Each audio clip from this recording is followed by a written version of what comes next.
Okay, so today we're going to talk about crack cocaine and the dehumanization of populations.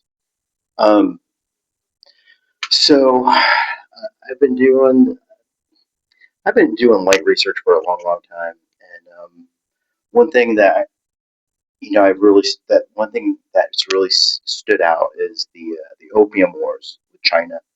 Um, Back in the what was it 1700s, England really did it started to do everything it could to bring opium into China because China just didn't want it.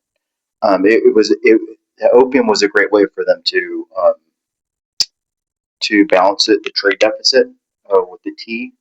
Tea was trading basically China was trading tea with England, but England didn't have anything to get back. Ultimately, there was a deficit; they didn't have enough gold or silver or anything like that. So they decided that opium would balance everything out, and actually it did. But they also had an ulterior motive as well, and that was to bring basically bring the population to its knees um, by dominating the population through drug addiction. Um, so if you kind of want an idea of what the opium wars looked like in China 200 years ago, I don't think you need to go too far back in time here, and that would be back in the 80s, right here in California. When you, I've heard from people. I worked with I was in car sales, and I worked with a guy just over 10 years ago, and he was telling me how he was a little bit older than me, but he started college in the mid early mid 80s. Anyways, he was raised in this nice little area in the Los Angeles area, and it was predominantly black, but it was like middle class.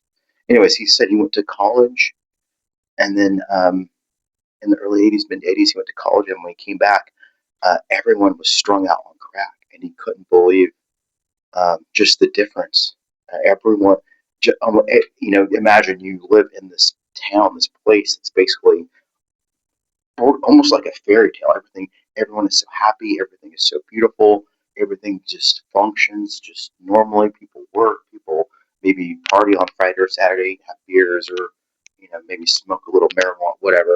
They have a good time, dance and everything. Imagine a world like that, to where we're just living in kind of a normal Monday through Friday, have a good time on the weekend, nice light good time, and then on Monday just kind of do it all over again, and everything just kind of just functions. And then imagine a place that is the opposite of that. Everyone's unemployed. The women have turned to prostitution. They're addicted to drugs, and so they can't think clearly. And their lives. Imagine a beautiful girl that really has her look together. She's in good shape, dresses nice, very well put together, carries herself well. And then imagine seeing her just a few years later, and she's just dirty, just a frazzled mess. The thing that actually just came to mind in my mind was I don't know if you've seen this movie called Forrest Gump, but Forrest Gump is a movie from like the early '90s. Tom Hanks is the main character. He plays Forrest Gump. Anyways, Forrest Gump falls in love with this girl, and she just really wasn't in love with him. She really liked the bad guys, and so or bad boys. She liked bad boys, like boys, guys that just shouldn't really be. You know what a bad boy is. Anyways, I don't explain it to you. Anyways, so bottom line is in the beginning of what I'm getting at is in the beginning of the movie, this girl's like really pretty, really cute. She's gorgeous. She's like from a fairy tale. And towards the end of the movie, she's what has happened is she spent a lot of time away from Forrest Gump with the bad boys, and she's gotten addicted to drugs, and she's just let herself go. So I think she's a great example. If you want to see, if you can just maybe Google what that character looked like in Forrest Gump, I think she's like blonde, this beautiful girl. Pull up what she looks like in the beginning of the movie, and then pull up what she looks like at the end of the movie. And I think that's a great example of what happened to my coworker's neighborhood in Southern California in the early mid '80s. Um, Now, one thing that so there's a few reasons I really want to touch on this right now because the crack uh, thing it keeps touching me kind of somewhat lightly. Um, it really had a dramatic um, energy in my life in the '80s. I was growing up. So I was born in '79. In the '80s, we had a lot of television shows. Um, there'd be like after school programs and all these programs. Um, but a lot of them would focus on basically don't do drugs. And like in the mid '80s, that's when Ronald Reagan really put a lot of money into the basically don't do drugs thing. And so there were a lot of shows that really promoted like not doing drugs, and they'd show you like, if you do drugs, this is how you'll turn out. You'll turn out horrible. There's a really popular commercial, and it was like a egg. You basically, what does the guy get? He goes, he goes, uh, this is your brain, and then like I think he throws the egg into a pan, and then the pan turns up full blast heat, and then the egg starts frying, and then he says, "This is your brain on drugs." Any questions? So basically, they were trying to show you in this commercial that drugs, especially that the focus was this subliminally. The focus was cocaine will turn your brain into basically mush, scrambled eggs, basically. Anyways, so so crack was there was a lot of focus on crack. There was a lot of focus on AIDS, and the two ran hand in hand. They ran like they were kind of like in sync. It was almost like a yin and a yang. Crack AIDS, and initially the AIDS thing was just uh, they really started pushing this image of gay men being into cocaine and gay men being getting AIDS. So gay men, AIDS, drugs. Gay men, AIDS, drugs. That was a cycle that we were kind of going through in the '80s. You know, they kept they kept pushing that messaging. AIDS, gay, AIDS, gay, crack, AIDS, gay, crack babies, crack, everything. We had this association. Of course, crack bad, gay bad, and gay crack AIDS, gay crack AIDS, bad. So they were just you had this just cycling of just AIDS, crack, and then we also had the cops that show the cops came out in the '80s as well, and a lot of those episodes had crack in them. So crack, so you can kind of see where I'm coming from. Um, real quick, just touching on the AIDS thing. One thing I did notice is initially when the systems really started pushing the AIDS is this really horrible thing, and gay people get AIDS, gay people pass on AIDS to gay people. That was the initial messaging, but as time went on, the messaging was basically if you just have sex, just two straight people have sex, chances you got a high likelihood you're going to get AIDS. As a matter of fact, I went to Springstown down the street, and apparently one of the girls, I think it was my eighth or ninth grade year, one of the girls apparently got AIDS. So, but that's the AIDS talk is for another day because I really do want to get into the AIDS as well. But for right now, I kind of do want to focus on crack. Um, so, as far as crack goes, this is what I've noticed in our culture. Um, the culture is really pushing, and it's been pushing that crack is a black man's drug. It's been pushing that, and I'll tell you what, I have not seen that. The only thing I've seen black people do just pretty much on the regular is marijuana. But my whole life, what I've noticed is a lot of my life, but pretty much my whole life, is I've just seen crack really push as being this thing that black people do. And I think that's really really wrong to really push that messaging because it's not real. It's fake. That's fake messaging. I'll tell you that. I mean, I've been on this planet 47 years. I don't know everything, but I do know that it's not just black people doing it. As a matter of fact, I don't think it's a majority of black people doing crack. The only people that I've seen, the only people that I've met that are and they let me know the only people that I know that smoke crack have crack is white people, and I'm not trying to put white people down, but what I am really trying to am trying to focus on is that the system keeps pushing these messages with repetition to where you kind of assume that what they're telling you is true to a point. You might say, oh well, that's maybe not all the way true. Maybe they're kind of just maybe they're exaggerating a little bit. Maybe they're maybe, but it's got to be at least 50% true. It wouldn't be like 99% false. There's no way they why would they do that? Well, I'm telling you, they not only what I'm telling you is this is what they've done my whole life. This is what they do with a lot of things in life. But right now we're just focusing on crack, and I think it's really important to bring it up because the way that the crack thing is the messaging is being utilized is it's being utilized to dehumanize people. It's I've seen it used to dehumanize me. Um, and I'll give you a quick example, and I don't want to get too many details, but and I hope I don't get in big trouble for this. But hey, I believe in a higher power, so what I'm doing is right now. And when I did what I did, I thought it was the right thing to do.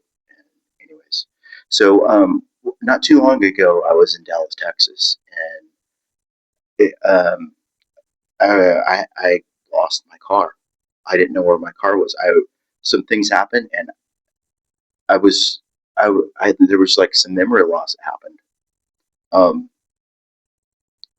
just some really strange happening things happen. Anyway, so I'm walking around Dallas, just trying to get my head together and think, where the heck did I park my car? Like, what's going on? Like, because I had my car keys on me. I'm thinking, so well, there's that one big thing that I'm leaving out too is my phone was dead. My phone was not just dead battery. The phone it had my phone was it was like literally dead. It didn't matter how much charge I put in the phone. It was dead. Anyway, so I'm walking around in Dallas trying to figure out. I'm scratching my head and walking around trying to follow my footsteps. I'm going, where the freak is my car, man? Because I can't use my phone to use the navigation. I'm in a city I'm not familiar with, and so a gentleman walks up to me and he has like a burrito in his hand. He's like, hey, what's going on? I tell him what's going on, how I lost my car. He's like, you want to hang out for a little bit? Like, you want to hang out? Yeah, sure. So, anyways, we go around the corner and we start dabbling and we start smoking a little bit. And he pulls out a crack pipe. And I didn't even know what a crack pipe was. And so I go, what is that? He starts like smoking. I'm going, what is that thing? He's like, this is crack. You want some? And I'm in my head, I'm thinking just what I kind of was telling you a few minutes ago.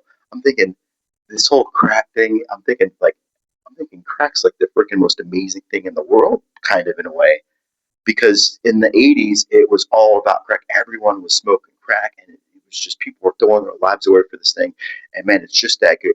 People, in my head, I was like, man, people will throw their lives away for this shit.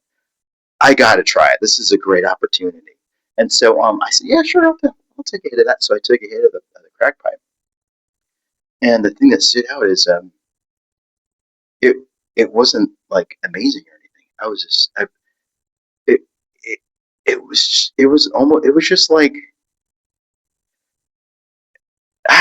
it just it was I don't it didn't really affect me or anything. It was kind of just I did it and nothing really stood out. Maybe just because I was just so nervous from going, being so flustered and I was exhausted from trying to find my car. But maybe if I was just in a normal place and tried a hit of a crack pipe, maybe that I'd notice something amazing.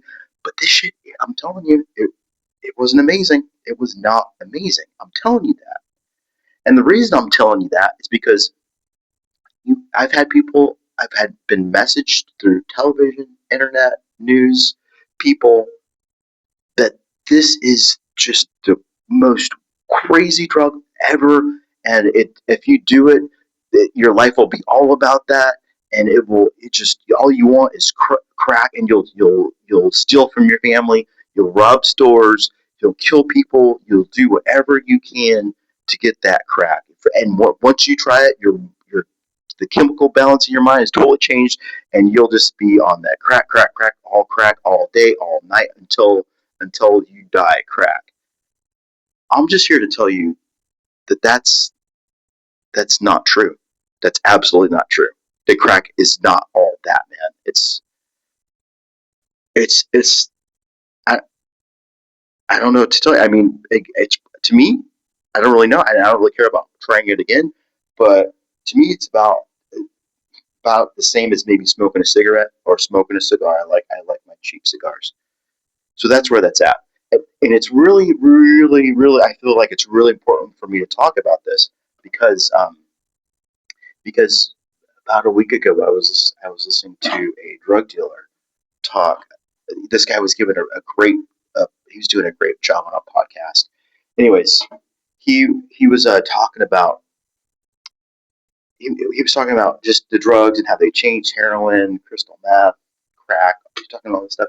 And then there's a point in I don't know if I said this guy's from Baltimore or not. Actually, let me bring up to speed on Baltimore. So apparently, right now, Baltimore is really big on drugs. They have an open air drug market over there. So there's a place in Baltimore where if you want to get any kind of drug, you just go to this place. It's just kind of like an outdoor shopping mall for drugs. You want crystal meth, you go to that guy right there. You want crack, you go to that guy. You want heroin, you go to that guy. And it's just everyone's just comfortable just buying drugs just out in the open. People buying drugs, doing drugs. It's just all good over there. Anyways, there's a point. There's a point in the podcast where this guy's talking about how when once someone does crack, that's it, man. Basically, they're not human anymore because they will throw everything away. They don't care about relationships. There's no more love in their life. The only thing they care about is crack after they hit that crack rock. And the guy that was interviewing was like, "Are you sure?" Because cocaine. The guy's pretty much like going like, "Hey man, I do cocaine, but come on, crack's not that big a deal. It's just kind of like a watered down version of cocaine that you smoke." And the guy's like, "Oh no.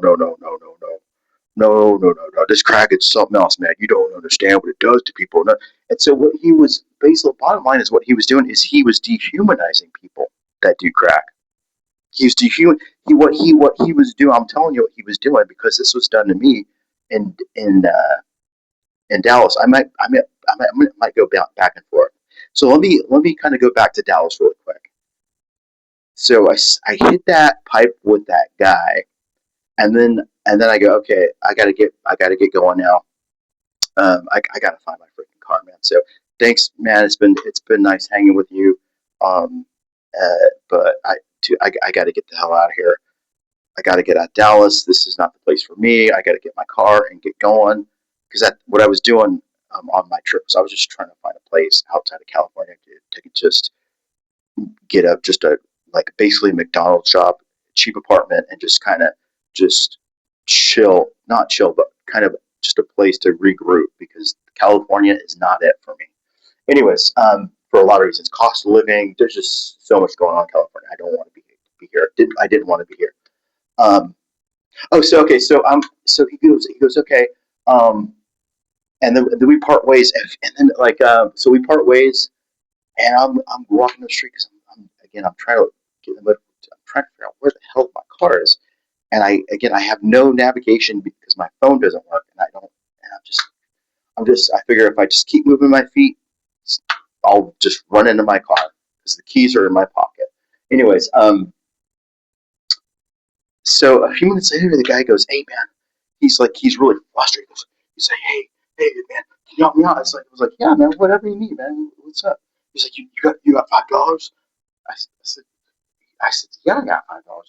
What's going on?" He's like, come here. Just follow me."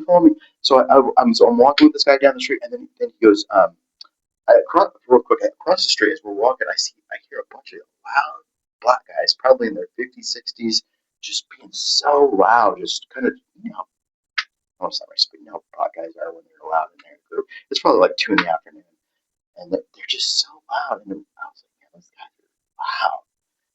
I said that to him, and he said like some racist thing that rubbed me the wrong way. He's, he's like he's like freaking jigaboos or something, right? He said something like that. He's like freaking jigaboos, right? I kind of got on my head, but I'm like thinking that's some racist ass stuff to say. Like, why would you even say that? Anyways, he goes, okay, so he brings me over to this ledge of this. It's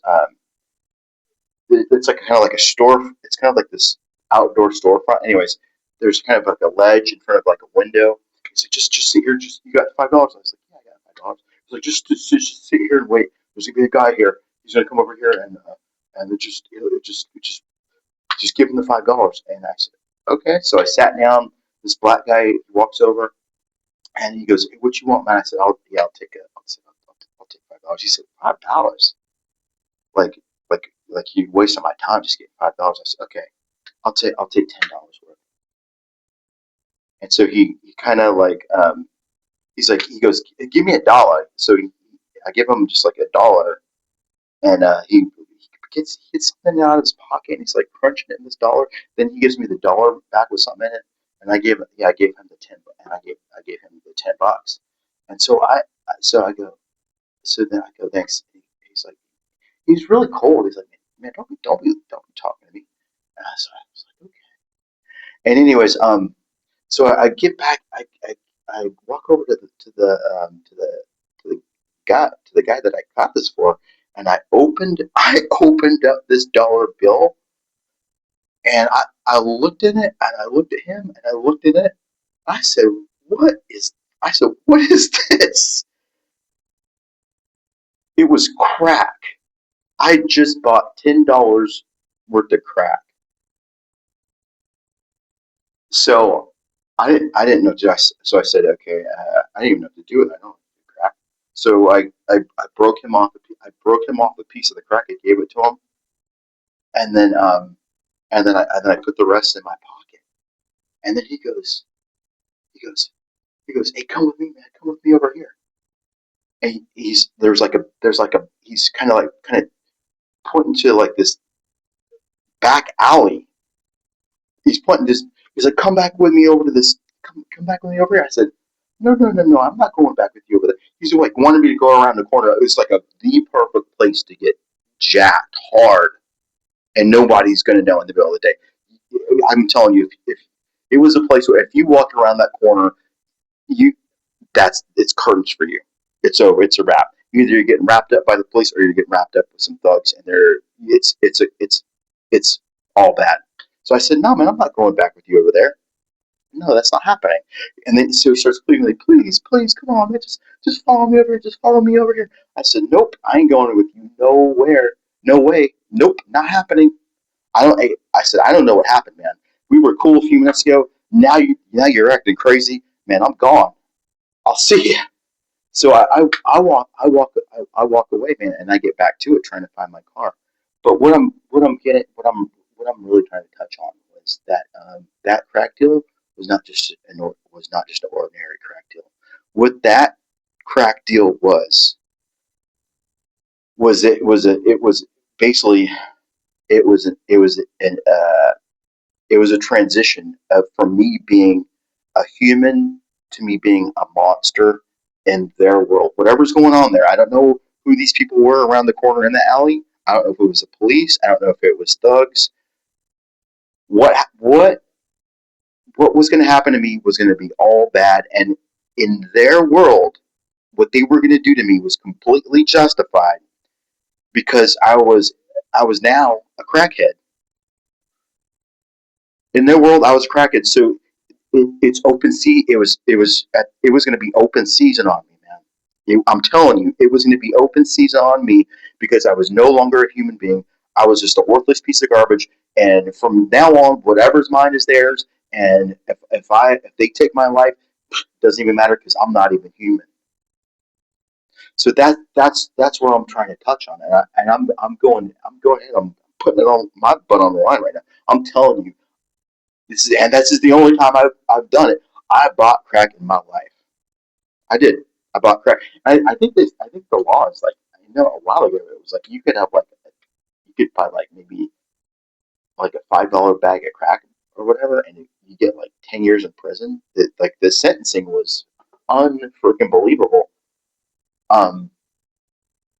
Anyways, I really wanted to touch on that crack. I, I would I do want to talk. I would like to talk about crack more. I do want to talk about it more because I think it's really important that we talk about crack because there's a lot going on there. And I'm telling you, the drug is not. It's the drug is it's not. I don't think. I'm pretty sure it's not that dangerous. I'm pretty sure it's. I'm telling you, I tried it. It didn't. It was not all that. Um, but I think it's being used to destroy to destroy. It's well, I think well, we've seen it. It's being used to destroy communities. It's being used to destroy people in a very efficient way. Because when you think about it, think about how when I'm talking about destroying people in a very efficient way, how efficient is that? That I'm in a place like Dallas, these people know nothing about me, but as soon as I buy some crack, now they're justified in their world. They're justified to do whatever they want to me, whatever they want to me, and they're not going to feel. They're not going to feel any kind of sympathy. They're not going to feel anything because I am no longer human. And this, I'm telling you, this is a drug that is. It's not all that. It does not try. It, hey, well, I've smoked it. I smoked it that time, and you're like, oh, Julius, you. No, I smoked it one other time in my life. And this. I mean, I don't want to. I don't want you guys to say, "Hey, you called him. You said you never really smoked it." No, I did. I did. I smoked. I took one hit one other time in my life, and it was because I was hanging out with this guy, and we were just chilling. Yeah, we were just chilling. Um, and crack came up. I said, "Man, crack is one of those drugs I've never tried." He goes, "Oh, really?" He turns around. I'm sitting there. He turns around, turns this way, and he goes, "Here, try this." And so I had him show me how to smoke it because I didn't know how to smoke it. And so I smoked it that one other time too. Again, it's nothing. It's not all that. I smoked, and again, I didn't really feel. I didn't really feel hardly anything. I go, okay, well, there you go. Now I've tried it. Hey, thank you. Now I've tried it. Probably never going to do it again. Little did I know I'd do it one more time in Dallas about a year later. So I didn't do it that time too. So, but yeah, Crack is something that I really want to spend more time with. Not so much the drug because the drug is not that. I don't think it's really amazing. It's just what's attached to it is that's the powerful stuff. The drug's not powerful from what I can tell, but what's attached to it is extremely powerful. The power for the system to put you in jail for 10, 15, 20 years for having maybe $100 worth of crack is absolutely insane in my book. And for the communities, for everyone, all in all, to be okay with that. Wow, we're going to spend how much money keeping this person in prison?